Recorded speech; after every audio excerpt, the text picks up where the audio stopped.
ఇక్కడ దేశము అంటే మన ఇల్లు, మన స్వాస్థ్యము, అర్థమవుతుందా?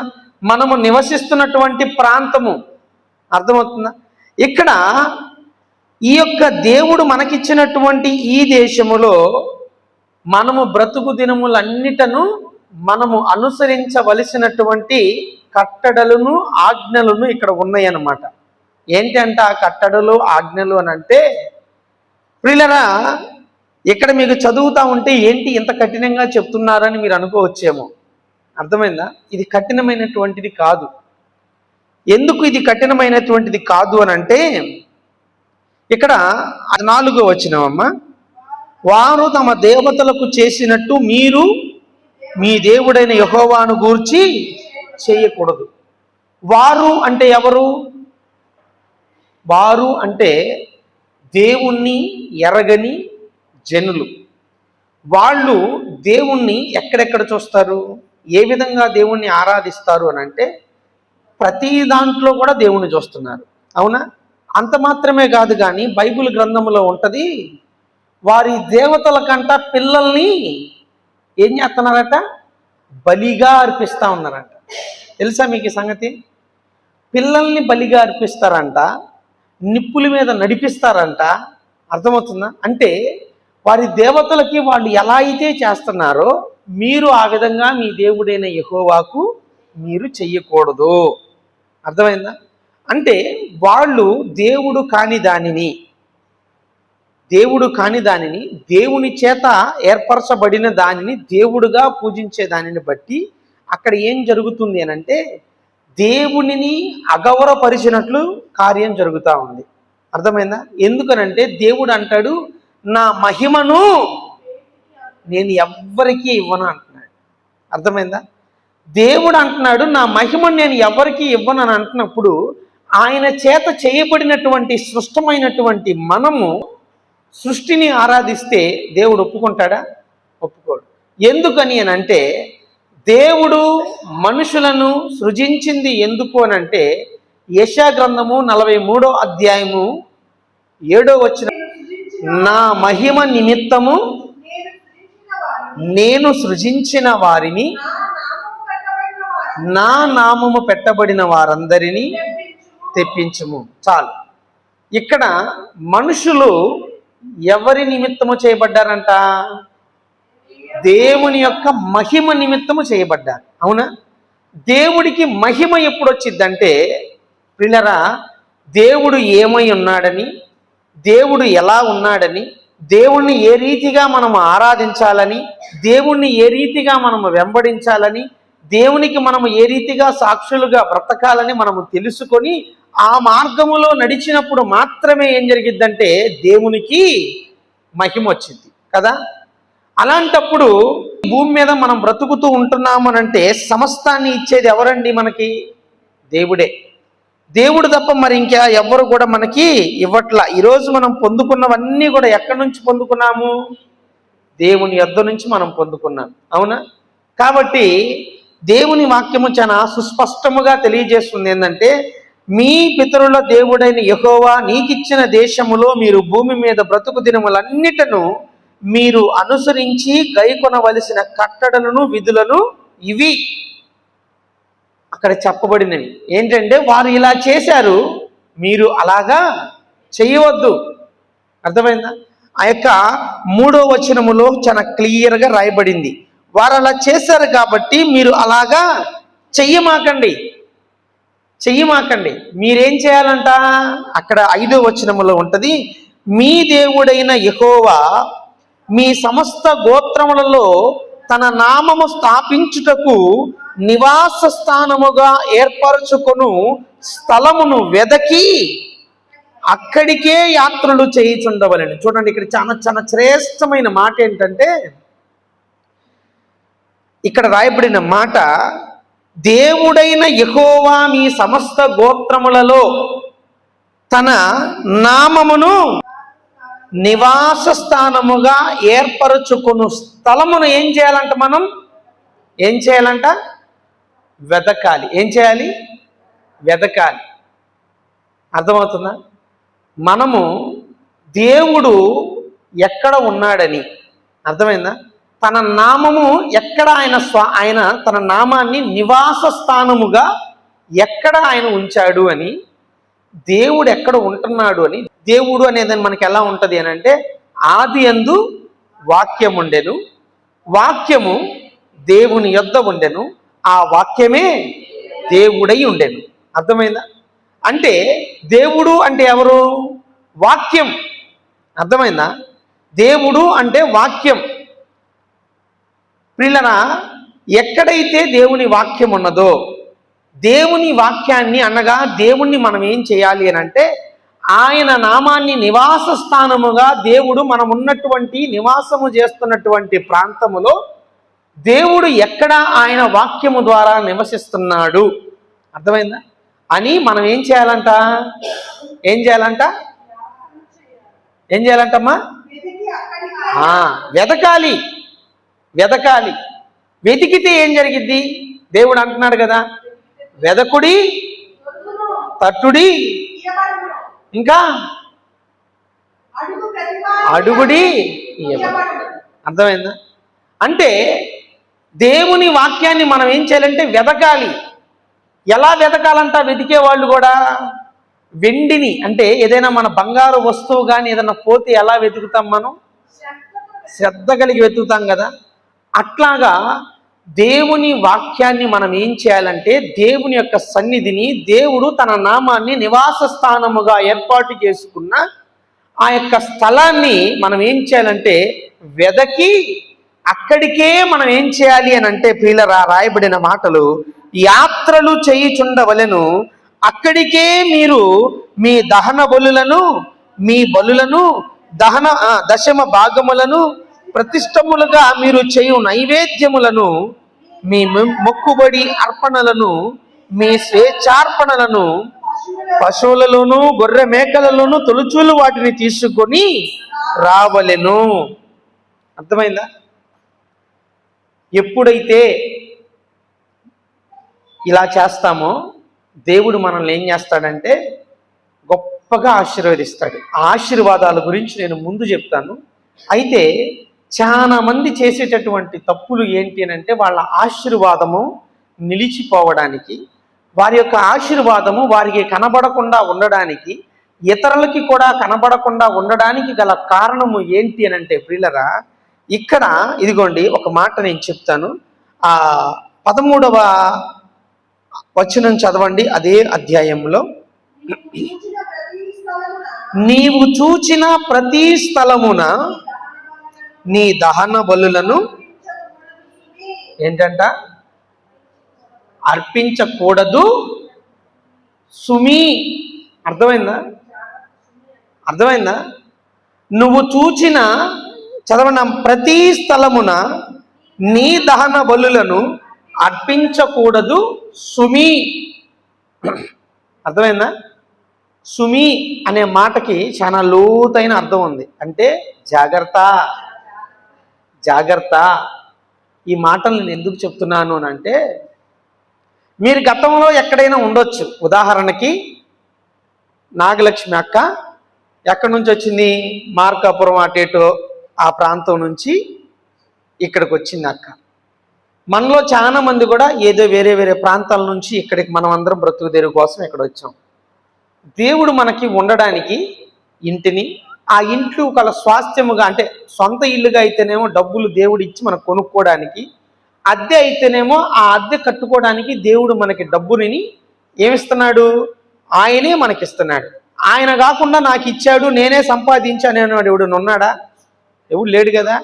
ఎందుకంటే భూమియు దాని అందున సమస్తమును నాదే.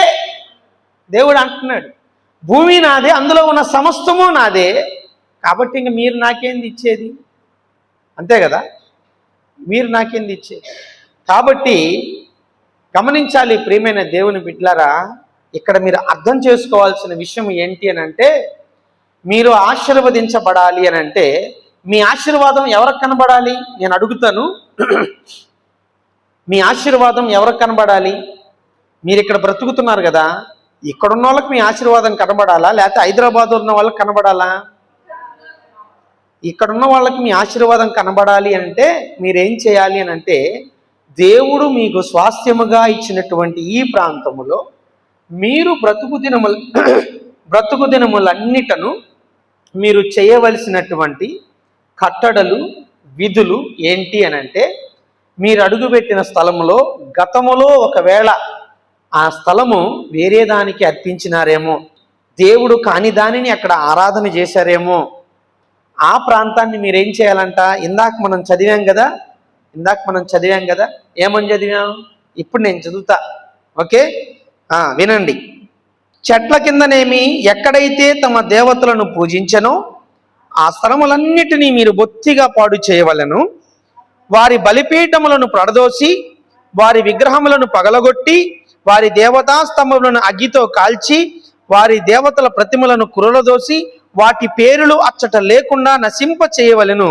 వారు తమ దేవతలకు చేసినట్లుగా మీరు మీ దేవుడైన యెహోవాకు చెయ్యమాకండి. అంటే అక్కడ వాళ్ళు ఏమన్నా దానికి అర్పించారేమో, దాని పేర్లు పెట్టారేమో, వాటన్నిటిని ఏం చేయాలి? మనం ఏం చేయాలా? తీసేయాలి. అలా ఉండకూడదు. అర్థమైందా? ఎందుకంటే వాళ్ళు దాన్ని ప్రతిష్ఠ చేసి పేరు కాబట్టి దాని ప్రభావం దాని మీద ఉంటుంది. దాన్ని మనం ఏం చేయాలి? తీసేయాలి. అక్కడ జరిగిన వాటన్నిటిని కూడా, ఆ ప్రాంతాన్ని అంతటిని కూడా యేసు రక్తము చేత, ప్రార్థనల చేత మనం ఏం చేయాలి? శుద్ధి చేయాలి, పవిత్రపరచాలి. పవిత్రపరిచినప్పుడు ప్రియులరా, అప్పుడు ఏం జరుగుతుంది అని అంటే, అక్కడికి దేవుడు వస్తాడు. దేవునికి స్తోత్రం, హల్లెలూయా. ఎక్కడైతే దేవునికి వ్యతిరేకమైనటువంటి ఆరాధన జరుగుతుందో, ఆ ఆరాధన జరిగే స్థలములో దేవుని బిడ్డలుగా, దేవుణ్ణి నమ్మి దేవుణ్ణి వెంబడిస్తున్నటువంటి బిడ్డలు వెళ్ళినప్పుడు వారు ఆ స్థలములో చేయాల్సిన మొట్టమొదటి పని ఏంటి అని అంటే, నీటిని యేసురక్తంగా ప్రార్థన చేసి లేదా నూనెను ప్రార్థన చేసి ఆ స్థలములో వాటంతటిని చల్లి అక్కడ ఉన్నటువంటి అంతకు ముందు జరిగించినటువంటి ప్రతి కార్యాన్ని కూడా ఏం చేయాలి? ప్రార్థనా పూర్వకముగా ఏం చేయాలంటే దాన్ని తీసివేయాలి, స్థలాన్ని పవిత్రపరచాలి. అప్పుడు దేవుడు ఏమంటాడు? నేను పరిశుద్ధుని గనుక నేను మీ మధ్యలో నివసించినట్లుగా ఏం చేయాలన్నాడు? పరిశుద్ధ స్థలాన్ని మీరు చేయమన్నాడు కదా దేవుడు. అంటే పరిశుద్ధమైన స్థలంలోకి దేవుడు వస్తాడు. అంటే మనం వెళ్ళినప్పుడు దేవుడు అవును, మనం నమ్మిన బిడ్డలం మనం పరిశుద్ధ పరిస్తేనేగా దేవుడు వచ్చేది. మనం పరిశుద్ధపరచకుండా మనకు తెలిసి కూడా చేయకపోతే దేవుడు అక్కడికి రాడు. కాబట్టి గమనించండి ప్రియమైన దేవుని బిడ్డలారా, నేను అంటున్న మాట చాలా జాగ్రత్తగా మీరు వినండి. ఏంటంటే, మీరు ఎక్కడైతే దేవుడు మీకు ఇచ్చాడో ఉండడానికి ఆ ప్రాంతములో మీరు బ్రతుకు దినములన్నిటి కూడా ఏం చేయాలి అని అంటే, దేవుని యొక్క నామముని నివాస స్థానముగా దేవుడు ఏర్పరచుకున్న స్థలం ఏంటో మొట్టమొదటిగా మీరు ఏం చేయాలా? వెతకాలి. వెతికి ఏం చేయాలి? అక్కడికే మీ యాత్రలు. అక్కడికే మీ యాత్రలు అంటే ఏంది? మీరు ఆరాధన చేయడానికి వెళ్ళాలి. అర్థమైందా? ఆరాధన చేయడానికి వెళ్ళి అక్కడే మీ యొక్క బలులన్నిటినీ, మీ దహన బలులు, మీ బలులు, నైవేద్య బలులు, కృతజ్ఞత అర్పణలు అన్నీ కూడా అక్కడికి మీరు తీసుకెళ్ళాలి. అర్థమైందా? ఇలా మీరు ఎప్పుడైతే తీసుకెళ్తా ఉంటారో మీరు ఆశీర్వదించబడతారు. అలా కాదని మీరు చూచిన ప్రతి స్థలంలో మీరు గనక బలులు అర్పించడానికి వెళితే జాగ్రత్త సుమి, అలా అర్పించకూడదు అని అంటున్నాడు. చదువు ఆ మాటను మళ్ళీ ఒకసారి 13వ వచనం. నీవు చూచిన ప్రతి స్థలమున నీ దహన బలులను అర్పించకూడదు సుమి. దేవునికి స్తోత్రం, హల్లెలూయా. చూసారా ప్రియులారా? మనము చూచిన ప్రతి స్థలానికి కూడా మనం అలా తీసుకెళ్ళకూడదు. ఎందుకంటే పనివాడు జీతానికి పాత్రుడు, మందని కాచేవాడు మందపాలుని తాగుతాడు.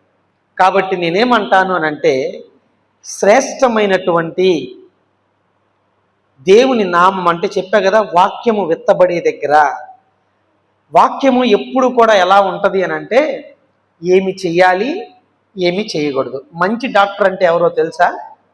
నీకేదైనా ఆపరేషన్ జరిగింది లేదా నువ్వు ఏదైనా సమస్యతో వచ్చావనుకో, ఒక సమస్యతో మనం వెళ్ళామనుకో, ఆ సమస్య గురించి ఆ డాక్టర్ మంచివాడైతే ఏం చెప్తాడంటే, అమ్మా నువ్వు ఇలాంటి అనారోగ్యం ఉంది కాబట్టి కొన్నాళ్ళ వరకు నువ్వు ఇవి తినకూడదు, ఇవి మాత్రమే తినాలి అనేవాడు మంచి డాక్టర్. అవునా కదా? అలా కాకుండా నువ్వు ఏదైనా తినేచ్చానంటే చెప్పాలి కదా. అంటే ఏంటి? మంచి ఏంటో చెడేంటో చెప్పాలి. మంచి గురించి చెడు గురించి చెప్పేవాడే మంచి డాక్టర్ అవుతాడు, ఆడు మంచి గురువు అవుతాడు. అట్లాగే మంచి గురించి చెడు గురించి చెప్తుంది కాబట్టి బైబిల్ గ్రంథాన్ని ఏమన్నారు తెలుసా? పరిశుద్ధ గ్రంథము. ఎందుకనంటే మనిషి ఎలా ఉండాలి, ఎలా ఉండకూడదు, పాపం అంటే ఏంటి, మంచి అంటే ఏంటి, అర్థమైందా? అపవిత్రత ఏంటి, పవిత్రత ఏంటి అనే విషయాలన్నిటినీ కూడా పరిశుద్ధ బైబిల్ గ్రంథము చాలా చక్కగా తేట తెల్లంగా తెలియపరుస్తూ ఉంది. కాబట్టి గమనించండి, మీరు ఆశీర్వదించబడాలి అని అంటే మీరు చూచే ప్రతి స్థలములో మీరు మీ యొక్క అర్పణలను అర్పించకూడదు సుమి, అంటే జాగ్రత్త. ఒకవేళ అలా అర్పిస్తే ఏమంటారు దాటిని? ప్రయోజనం లేనటువంటి. కాబట్టి గమనించండి, అలా చేయకుండా మీ ప్రాంతంలో దేవుడు తన నామాన్ని నివాస స్థానముగా పెట్టినటువంటి స్థలాన్ని మీరు గుర్తించి అక్కడికి వెళ్ళండి. చాలా మంది పరిశుద్ధులు నాకు కనబడతా ఉంటారు. ఎక్కడ తెలుసా? నేను అక్కడి నుంచి ఇక్కడికి వస్తుంటే, మేము ఏడ నుంచి వస్తున్నాం, మేమేమి చర్చికి రావట్లేదు, అంటే మేము సేవకు వస్తున్నాం. ఎక్కడికి నుంచి? 15 కిలోమీటర్ల నుంచి ఈ ప్రాంతం పట్ల దేవుడు మాకు ఇచ్చిన భారాన్ని బట్టి ఈ ప్రాంతంలో సేవ చేయడానికి వస్తుంటే, ఈ ప్రాంతాన్ని రక్షించాలని మేము వస్తుంటే, దేవుని సువార్త ద్వారా మా యొక్క వ్యక్తిగత మా జీవితాన్ని ద్వారా, మా మాట ద్వారా, ప్రవర్తన ద్వారా మేము ఈ ప్రాంతాన్ని మేము రక్షణలోకి నడిపించాలని భారముతో బాధ్యతతో మేము వస్తుంటే, కొంతమంది పరిశుద్ధులు ఇక్కడ నుంచి తెల్లటి వస్త్రాలు వేసుకుని అక్కడ కనపడతా ఉంటారు. వీళ్ళేం కనపడతాయి, ఏం కాపాడతానికి పోతున్నారో నాకు అర్థం కావట్లా. అర్థమైందా? అర్థమవుతుందని నేను చెప్పేది. దేవుడు వారికి ఇచ్చింది ఇక్కడ స్వాస్థ్యం. ఎక్కడ? ఈ ప్రాంతంలో సొంతిల్లు ఇచ్చాడో లేకపోతే అద్దిల్లు ఇచ్చాడో, రూపాయి సంపాదించుకొని డబ్బులు సంపాదించుకొని ఈ ప్రాంతంలో దేవుడి యొక్క నామం పెట్టబడినటువంటి ఆ స్థలాన్ని వెదకి అక్కడికి వాళ్ళని తీసుకెళ్ళమన్నానని ఇక్కడ గురించి చెప్తుంటే, మరి ఈ పరిశుద్ధులు దేనికోసం బయలుదేరుతారో నాకు అర్థం కాదు. దాదాపుగా నేను అంటాను, నేనేదో మన సంఘానికి రావాలని మాట్లాడట్లా, మన సంఘానికి రావాలని కాదు. దాదాపుగా 30 సంఘాలు ఈ ప్రాంతంలో ఉన్నాయి. ఏ సంఘంలో చూసినా 10 మంది 5 మందే ఉన్నారు. అర్థమైందా? వీళ్ళందరూ కూడా ఇక్కడ నుంచి సిటీకి పోతున్నారండి. సిటీలో ఎవరికి సువార్త చెప్పడానికి పోతున్నారో, ఎవరిని బలపరచడానికి పోతున్నారో నాకు అర్థం కావట్లా. అర్థమైందా? నిజంగా అది చాలా తప్పు. అది చాలా తప్పు. ఎందుకు తప్పు, ఎలాగ తప్పు నేను చెప్తాను. ఎందుకంటే వాక్యం ఏం చెప్తుంది? నేను చెప్పట్లేదుగా ఈ మాటలు, నేను కొత్తగా రాసుకొని తెచ్చాను ఆ బైబిల్లో లేదుగా. నీ దేవుడైన యెహోవా నీకిచ్చుచున్నటువంటి దేశములో నువ్వు బ్రతుకు దినములన్నీ కూడా నువ్వు అనుసరించవలసినటువంటి కట్టడలు, విధులు ఇవి. అర్థమైందా? ఏంటి? ఇక్కడున్న విగ్రహారాధన ఏదైతే నువ్వు గతంలో ఆ ప్రాంతం అంతటినీ ఏం చేయాలా? తీసేసి నువ్వు పరిశుద్ధపరిచే ఆ స్థలాన్ని, ఆ స్థలములో నువ్వు బ్రతుకుతూ దేవుడి నామము పెట్టబడినటువంటి స్వాస్థ్యముగా, ఆయన నివాస స్థానముగా పెట్టబడినటువంటి స్థలం ఎక్కడుంది ఈ చుట్టుపక్కల అని వెతికి, ఈ 30 సంఘాల్లో నీకు ఏదైతే చక్కగా పరిశుద్ధ చక్కటి వాక్యం చెప్పి పరలోక రాజ్యాన్ని నిన్ను తీసుకెళ్ళగలిగేటటువంటి ఒక సంఘం ఏదైతే ఉన్నదో ఆ సంఘానికి నువ్వు వెళ్ళు. మనదేం చెప్పట్లా నేను. అర్థమైందా? ఎక్కడైనా ఉంటారు. ఇక్కడున్న వాటిలో నీకు దగ్గరగా ఉన్న వాటిల్లో, దూరంగా కూడా కాదు. అర్థమైందా? ఎందుకు అనంటే ఈ మాట నేను అనేది 12వ అధ్యాయములో 5వ వచనములోనే, మీ దేవుడైన యెహోవా మీ సమస్త గోత్రములలో, గోత్రములలో అంటే ఏంటో తెలుసా? గోత్రములలో అంటే 12 గోత్రాలు. అవునా? 12 గోత్రాలు ఉన్నాయి. ఆ 12 గోత్రాల మధ్యలో దేవుని మందిరం ఉంది. అంటే ఏంటి? మన మధ్యలో ఏదైతే మందిరం ఉందో దాని దగ్గరికని అర్థం. అర్థమైందా? ఎక్కడికో కాదు. ఇక్కడికి ఎంతోమంది సేవకులు మాలాంటోళ్ళు ఎంతో బాధ్యత కలిగి, మేము అంటే మాలాంటోళ్ళు ఎంతోమంది ఉంటారు, మాకంటే ఇంకా దయనీయమైన స్థితిలో ఉంటారు. అయితే నేనేమేమంటానంటే, సమర్పణ కలిగి సేవ చేస్తున్నారు కదా, ఆ సేవ చేసేటటువంటి ఆ సేవని, అక్కడ జరుగుతున్న వాక్య పరిచర్యని, దేవుడు అక్కడ ఉన్నాడా లేదా, ఈ వాక్యములో మేము విని దాని ప్రకారం మేము జీవిస్తే, అంటే నేను చెప్తున్న మాటలు అంటే ఇక్కడ జరుగుతున్న వాక్య పరిచర్య బట్టి ఆ విధంగా జీవిస్తే పరలోక రాజ్యానికి వెళతాము అనేటటువంటి నిరీక్షణ మీకుంటే అక్కడికి మీరు వెళ్ళాలి, వెదకి వెళ్ళాలి. అర్థమైందా? అలా వెళ్ళినప్పుడు మీరు ఎలా దీవించబడతారంట? చూడండి 28వ అధ్యాయము 1వ వచనం.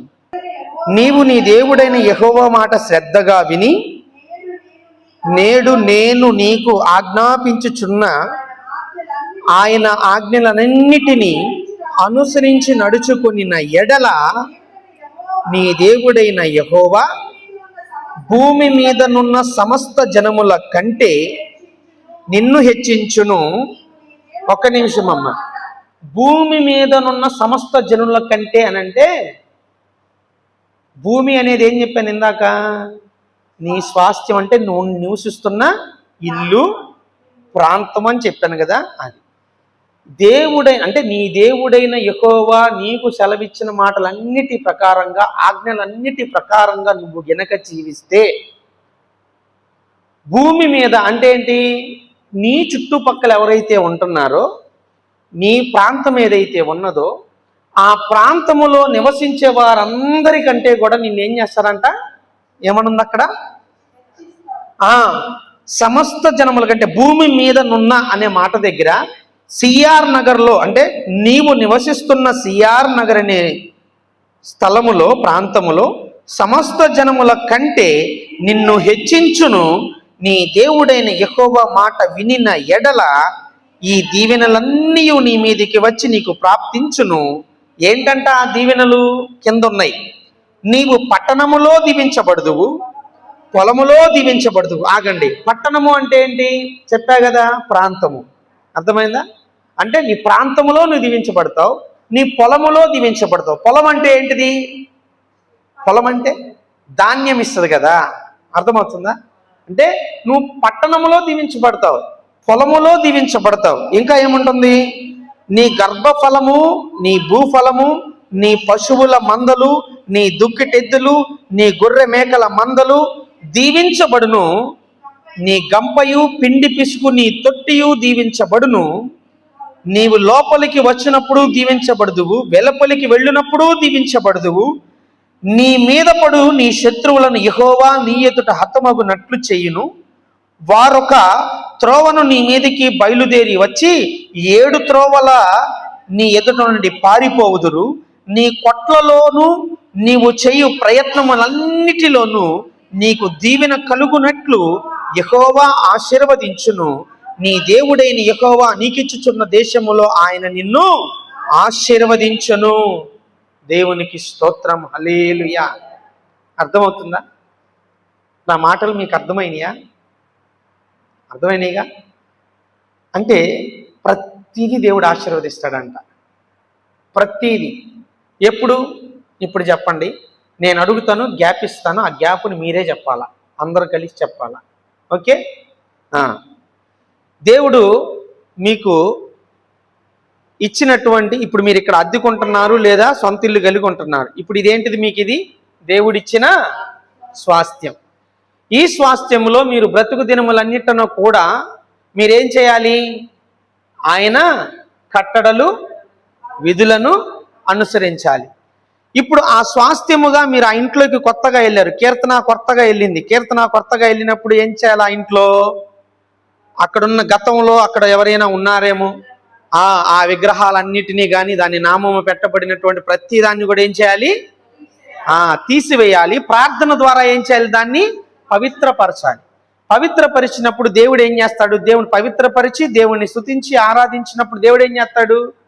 ఎక్కడైతే 2-3 చేరి నా నామములో ఏకీభవిస్తారో అక్కడ నేను ఉంటాను అని చెప్పాడుగా, వాగ్దానం చేశాడుగా. ఇప్పుడు దేవుడు వస్తాడా రాడా? వస్తాడు. ఓకే, వచ్చిన తర్వాత మనం ఏం చేయాలి అని దేవుడు వాక్యం చెప్తా ఉంది. అక్కడ మీరు వచ్చారు, ఉన్నారు, బాగానే ఉంది. కానీ ఆ ప్రాంతములో అంటే మీరు నివసిస్తున్నటువంటి ఆ ప్రాంతములో ఆయన నామము నివసించుటకు పెట్టుకున్నటువంటి స్థలం ఏదైతే ఉన్నదో, నివాస స్థానముగా తన నామాన్ని ఎక్కడైతే ఉంచాడో దేవుడు, ఆ స్థలాన్ని మీరేం చేయాలి? ఏం చేయాలి? కనుగొనాలి, వెతకాలి. అంటే ఏ మందిరములో దేవుని యొక్క సత్యవాక్యం ఉంటుంది, ఏ మందిరానికి వెళితే ఆ వాక్యము చేత నేను పరలోక రాజ్యానికి వెళ్తాను, ఏ మందిరానికి వెళ్తే నేను చేస్తున్న తప్పుని చెప్తారు, నేను చేయవలసినటువంటి మంచిని చెప్తారు. నాలో తప్పును చూపించినప్పుడు వారు మంచి సేవకులు కాదు, తప్పును చూపించిన వాడే మంచి సేవకుడు. అర్థమైందా? మంచి స్నేహితుడు ఏం చేస్తారంట? మేలు కోరి. మీరు చెప్పండి, నేను చెప్పడం కాదు, మీరు వింటలేదా వాక్యాలు? మంచి స్నేహితుడు ఏం చేస్తారంట? మేలు కోరి గాయాలు చేస్తారంట. చెడ్డ స్నేహితుడు ముద్దులు పెడతాడంట. ముద్దు చేసే మాస్టర్, ముద్దు ముద్దు మాటలు చెప్పే పాస్టర్, మీరు ఏం చేసినా అబ్బా సూపర్ సూపర్ అని జబర్దస్త్ షోలేసి మిమ్మల్ని నవ్వించే పాస్టర్లు కావాలా? లేదంటే మిమ్మల్ని గద్దించి, మిమ్మల్ని హెచ్చరించి, మీరు ఇది చెయ్యకూడదు, మీరు ఇలా ఉండాలి, దేవుడు వాక్యం ఇలా చెప్తుంది, మీరు ఇలా చేస్తేనే మీరు ఆశీర్వదించబడతారు అని చెప్పి మిమ్మల్ని గద్దించి, మిమ్మల్ని సరిచేసి దేవుడి మార్గంలో నడిపించే సేవకుడు మీకు కావాలా? సేవకురాలు కావాలా? ఎవరు కావాలి? అర్థమైందా? అది మేము ఇప్పుడు దాకా గద్దిస్తానే వస్తున్నాం, అది మీకే తెలుసు. ఓకేనా? కాబట్టి గమనించండి, మీరేం చేయాలంట? మీ చుట్టుపక్కల ప్రాంతము, అంటే మీరు నివసిస్తున్నటువంటి ప్రాంతంలో దేవుడి నామము నివాస స్థానముగా పెట్టిన స్థలాన్ని మీరు వెదకి మీ యొక్క యాత్ర, అంటే మీరు ఆ మందిరానికి వెళ్ళాలి, యాత్ర చేయాలి, అక్కడికి మీ అర్పణలన్నీ అక్కడికే తీసుకెళ్ళాలి. అంతేగాని ఏదో పెద్ద పరిశుద్ధులాగా అక్కడ కనపడతారు ఆదివారం పూట, అబ్బో నాకు అనిపించింది, బండ్ల మీద పోతా ఉంటారు, ఆటోల్లో పోతా ఉంటారు, అడగపోతున్నారు వీళ్ళందరూ ఎవరిని కాపాడడానికి పోతున్నారు? మేము ఆడ నుంచి ఎంతో ప్రయాసపడి ఉన్నదంతా మేము ఇది చేసుకొని, అది ఈ ప్రాంతానికి వెళ్ళాలి అని చెప్పి ఈ ప్రాంతానికి వస్తుంటే ఏం నుంచి అడగపోతున్నారు, ఎవరినో ఆడికెళ్ళి వీళ్ళు కాపాడేది ఏమి లేదు. ఆ పాస్టర్ గారు నువ్వు వ్యభిచారం చేయమాక అని అన్నాడు అనుకో, ఎటు చూపిస్తుంటే ఏడనుకో వ్యభిచారం చేయమాక అని అనగానే పాస్టర్ నా గురించే మాట్లాడుతున్నాడు. అక్కడ అనుకో ఎవడు గురించి అంటే నన్ను కాదు, పక్కన ఏంది వెళ్తారు, తుడిచేసుకుంటారు, వస్తారు. నేను అక్కడ అందరిని చూశాను కదా, ఆ తర్వాత ఇక్కడికి పరిచయం కొత్తంటే రోడ్డు మీద అందరూ ఎదురు కనపడతా ఉంటే వీళ్ళందరినీ ఆడ చూశాను అంటే ఆడ చూసాను అనమాట వీళ్ళందరినీ. ఓహో అనుకున్నాను. అంటే మేమేదో ఆడ నుంచి ఏడకేదో చేయడానికి వస్తే ఏడ నుంచి అందరూ ఆడుకోబోతున్నారు కాపాడటానికి. అంటే కాపాడాల్సింది ఇక్కడుండి నీ క్రైస్తవ్యం ఏందో, నీ ప్రవర్తన ఏందో, నీ సాక్ష్యం ఏంటో ఇక్కడ చూపించి నువ్వు ఎంతగా దేవుణ్ణి నమ్ముతున్నావో అది ఇక్కడ ఉన్నటువంటి ప్రజలకు చూపించు. ఇక్కడున్న ఒక మంచి సంఘానికి వెళ్ళు, ఆ సంఘం తరపున సువార్త ప్రకటించు, భారం కలిగి అయ్యా రండయ్యా అని చెప్పు. ఎక్కడ నువ్వేం చేయకుండా నువ్వు ఆడుకోపోయి చేసేది ఏంది? ఇట్టాగున్నాయి జనాలు ఇంత గొప్ప. అంటే నేను ఎవరిని తప్పు పట్టట్లా, అదే రక మేమన్నీ అనుకోమాకండి. అంటే వాళ్ళకి ఈ ప్రాంతం పట్ల ఏమన్నా భారం ఉందా? వాళ్ళు ఏమైనా ఉపవాసాలు ఉంటున్నారా? వాళ్ళు ఏమైనా పెట్రోల్ ఖర్చు పెట్టుకొని ఈ మార్గంలో, నేను పాస్టమ్మ గారు ఇది 11వ నెల కదా మన మందిరం స్టార్ట్ అయ్యి, మేము మందిరం స్టార్ట్ అవ్వక ముందు ఒక 3 నెలలు ఇక్కడ పని జరుగుతూ ఉంది కాబట్టి 4 నెలలు మేము సువార్త ప్రకటించాం. చిన్న పిల్లల్ని పెట్టుకొని ఆ మైక్ అవి పెట్టుకొని ముందు ఈ రోడ్డు మీద వస్తుంటే రోజుకి 2-3 చచ్చిపోతారు ఆ రోడ్లో యాక్సిడెంట్లో. ఇందాక కూడా ఒకటి చచ్చిపోయాడు వస్తుంటే, ఇందాక కూడా ఒకటి చచ్చిపోయాడు. బైకు మేము చూసినటువంటి ఆ మరణాలు అంతా ఇంత కాదు, అంత జరిగినా కానీ ఎందుకు ఇక్కడికి వస్తున్నాం? మరణాన్ని కూడా లెక్క చేయకుండా ఎందుకు వస్తున్నాం? మాకు దేవుడి పెట్టిన భారం, బాధ్యత. అరే ఈ ప్రాంతం పట్ల మాకు దేవుడిచ్చినటువంటి ఆ పిలుపు, దర్శనం.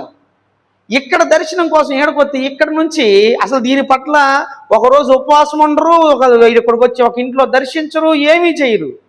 వాళ్ళ కోసం ఆడుకోపోయి చల్ల చీరలు కట్టి తెల్లే కట్టుకొని ఆడ బస్సులు ఎక్కి ఆటోలు ఎక్కి దిగుతా ఉంటే నాకు అనిపించింది, బయలుదేరమ్మా పరిశుద్ధులు, బయలుదేరమ్మా అనిపించింది. నేను ఇంతే అనుకుంటా. వాళ్ళ వల్ల ఒరిగేది ఏమి ఉండదు, నిజం చెప్తున్నా. వాళ్ళ వల్ల ఈ ప్రాంతానికి ఆశీర్వాదమే రాదు. అర్థమైందా? ఎప్పుడు తెలుసు వాళ్ళకి కానీ ఈ ప్రాంతానికి కానీ ఆశీర్వాదం. ఈ ప్రాంతానికి నేను వచ్చానంటే నా ద్వారా ఆశీర్వాదించబడాలి ఈ ప్రాంతం. ఈ ప్రాంతంలో క్రైస్తవులు ఉన్నారంటే క్రైస్తవులు బట్టి ఆశీర్వదించబడాలి. ఎప్పుడు? అందరూ, అంటే దగ్గరలో ఉన్నటువంటి, నేను చెప్పానుగా, ఒక సంఘాన్ని వెతికి ఆ సంఘం పక్షాన అదే తెల్ల చీరలు కట్టుకొని మీరు ఆదివారం పూటో లేకపోతే వారానికి ఒకసారి సువార్త ప్రకటించండి. వీధి తిరిగి మీరు పెట్టుకొని బండికి పెట్రోల్ కట్టుకొని పోతున్నారు కదా, లేకపోతే ఛార్జీలు పెట్టుకొని పోతున్నారు కదా, అదే ఒక కరపత్రం కొట్టించి సేవకుడి దగ్గరికి వెళ్ళి, అయ్యా ఇదిగో నా వంతు కరపత్రం అని చెప్పి ఒక కరపత్రం కొట్టించి వెళ్ళండి, ప్రతి ఇంట్లోకి పంచండి. లేదా ఆ డబ్బుల్ని, అయ్యా పలానా కుటుంబం అక్కర్లో ఉందయ్యా అని ఆ కుటుంబానికి ఆసరాగా ఇవ్వండి, సహాయం చేయండి, ఆ కుటుంబం రక్షించబడిద్ది. ఈ కాదు మేము పరిశుద్ధులం అని చూపించుకోవడానికి పోతున్నాం. చాలా మంది కోడేలంట గొర్రె చర్మం కప్పుకొని నటిస్తూ ఉంటుందంట. కొంతమంది వాళ్ళ లోపల ఉన్న జీవితాలన్నిటినీ ఆ తెల్ల చీర లోపల ఈ నల్ల బైబిల్ పట్టుకొని ఏం చేస్తున్నారు, మేమే పరిశుద్ధులం, మాకంటే ఎవ్వరు లేరు. అసలు అందరికి దొరికిందండి ఇది ఒకటి, క్రైస్తవ్యం దొరికేసింది ఒకటి. తెల్ల చీర తెల్ల బట్టలు వేసుకొని నల్ల బైబిల్ పట్టుకుంటే ఇంక వీళ్ళు పరిశుద్ధులని లోకం నమ్మేస్తుందని జనాన్ని నమ్మటానికి వేసుకుంటున్నారండి ఈ వేషాలు. ఏడకపోతుంది క్రైస్తవ్యం. కాబట్టి గమనించండి, నేనేమంటున్నానంటే గుర్తించండి, వెతకండి, అక్కడికే వెళ్ళండి. అక్కడికి వెళ్ళి మీ యొక్క బలి అర్పణలు, మీ యొక్క యాత్రలు చెయ్యండి. అలా చేస్తే ఇందాక చదివబడిన వాక్యము ద్వితీయోపదేశకాండం 28వ అధ్యాయం 1వ వచనము నుంచి మనం ఎన్నో వచనం దాకా చదివాము అనంటే 8వ వచనం దాకా చదివాము. కాబట్టి అక్కడున్న ప్రతి ఆశీర్వాదం మనం పొందుకుంటాం. అర్థమైందా? మీ ఆశీర్వాదం కోసమే చెప్పా, నేనేదో నా గొప్ప చెప్పుకోవటానికి కాదు, మీరు ఆశీర్వదించబడాలని. కొన్ని బైబిల్ స్టడీ కదా ఈరోజు, అందుకే బైబిల్ స్టడీ లాగా మీకు అక్కడి నుంచి ఇక్కడి నుంచి అన్నిటిని తీసుకొని ఒక జత చేసి ఒక సబ్జెక్ట్ మీకు ఇచ్చా, ఏమంటే మీరు ఆశీర్వదించబడాలని. ఓకే, చిన్న ప్రార్థన పాస్టర్మ్మ గారు ప్రార్థన చేస్తారు, మనం ముగించుకుందాం.